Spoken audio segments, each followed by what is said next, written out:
Hey, what's going on? All right, we have sprayed on the texture coat, and then as I've mentioned, we then throw on this fog coat. Fog coat is a stucco product. You can buy it in bags, 25-pound bags, I think it is.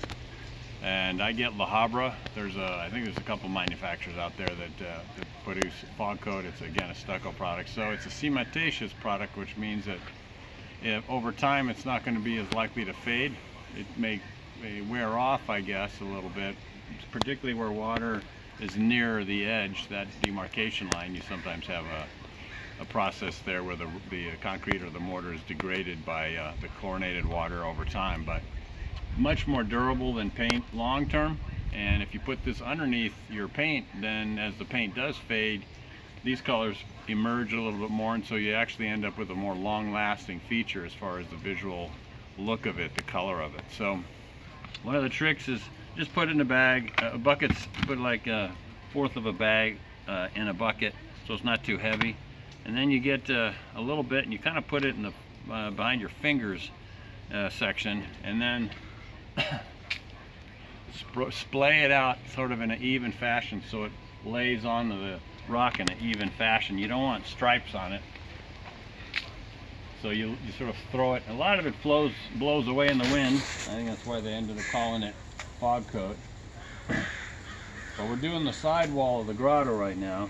We're just getting it, about that much, and I just rotate my hand to get it to kind of go where I want it. You can try it the other way, backhanded. And fog coat's not that expensive, so I'm not too worried about how much I'm using. The more color I get on this, again, the better. And so you just fling it. If you fling it fast, it turns into a puff cloud right in your hand. There we go. You can see how we lay it on there. Got a sore shoulder, so my arm's not quite what it's supposed to be. And I like to put it on in strips and separate the coloration a little bit with the fog coat. So this particular color, and again, you just get earthen tones, creams, tans, browns, and then I've got another color that I use that's sort of a greenish gray. So we're getting it on there. This is a lighter color. We're gonna still be painting it, so it's okay. It doesn't have to be nailed. The color doesn't have to be perfect. But okay, so we got one bucket. We got one color on it. The gray green I like because it sort of implies organic activity. A little bit of lichen maybe. This is a green. You can see the difference in the colors. It's definitely got more of that kind of a look to it. So when we fling this on there, it's going to give us more of a sort of like something growing on there. I like to get it in the cracks a little bit, so I throw it in the cracks and kind of highlight those a little. The whole thing's going to get troweled down, and so it's going to get knocked off. We're going to lose some of this fog, but it's going to have some on there that stays, and that's a good thing. You can also do a whole section in one color. So this maybe could be a greenish gray, and that's going to separate it from this side. That'll also separate this in terms of the planes of the stone, which is good. That's more natural. And then we have the third color, and it's sort of I'm not sure what color you'd call it, but it's a darker color. And when it gets wet, it changes as well. So this color will add over here and just splay it out. See, I'm using that in an open finger kind of, and then I just let it go and try to get it to go on an even fashion. You can spray it with water after you're done to make the fog coat go off again. Remember, it's a cementitious product. I got this big color here, and I just want to throw some in there to get some variety.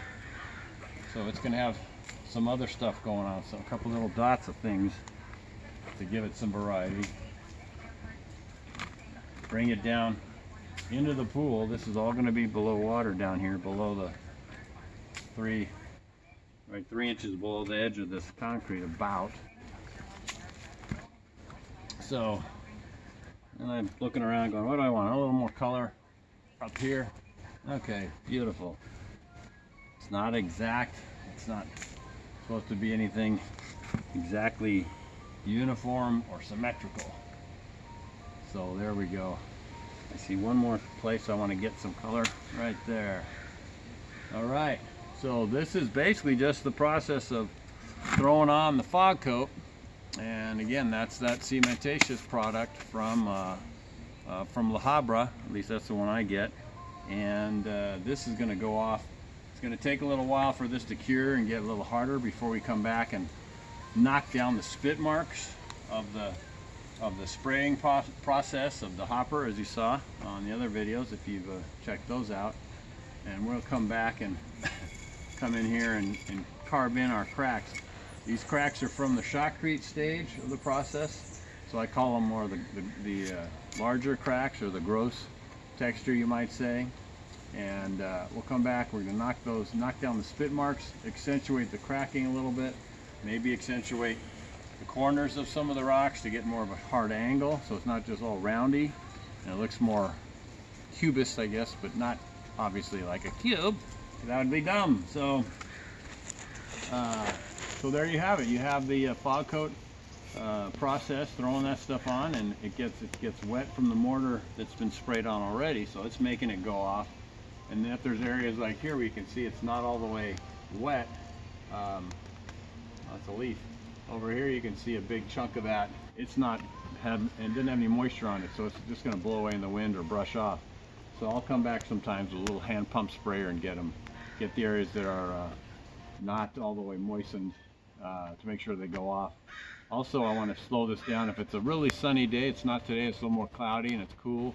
So we have some time to let this cure, and it's going to go a little bit better. It's a little slower. It's a good time for making mortar and mixing cement and stuff. It's a good atmosphere, if you will. But sometimes when it's really hot, we'll spray water on this thing with the hose if it's really super hot in the summertime, dry, or Santa Ana out here in Southern California, and that slows the cure. And you want to have a slow cure on your mud, otherwise it will not adhere well to the substrate, the cold joint, as it were, cold surface, I guess, in this case. And so you want to make sure you keep the stuff wet if it's hot out.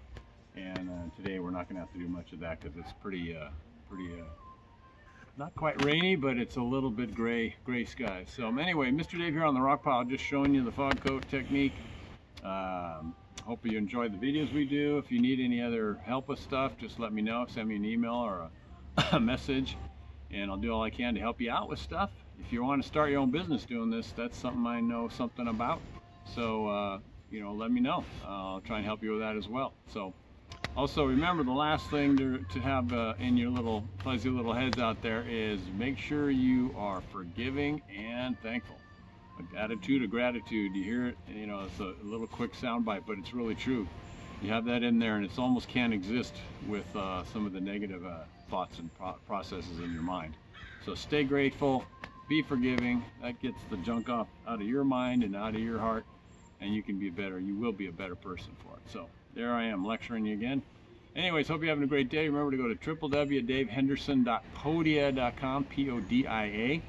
And you can get some free PDF downloads and other books. There's a couple books there that you can pick up if you want that talk about how I do this stuff. And more content will be coming. So anyways, give somebody a hug, tell somebody you love them, and I'll make the world better. All right, so Mr. Dave here on the rock pile. We will see you next time. Thanks for watching.